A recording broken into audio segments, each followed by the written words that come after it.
All right, Casey here, and finished with this slider door overhead cabinet.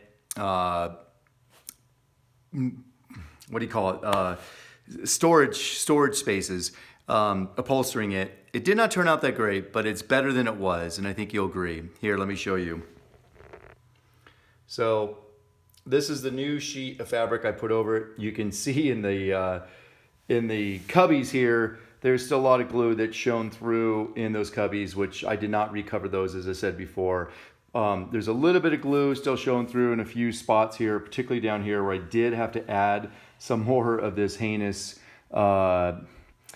incorrect spray adhesive in 3M, the number 80.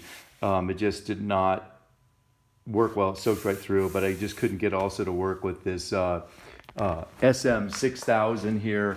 So it is E6000 adhesive, and this one, the 3M80, did soak through. I did not try this Gorilla Spray. I was afraid to try it, and particularly didn't want to have to open it after already having a couple other adhesives here. So I'm going to go install this, and I'm going to get back to you and show you how it looks.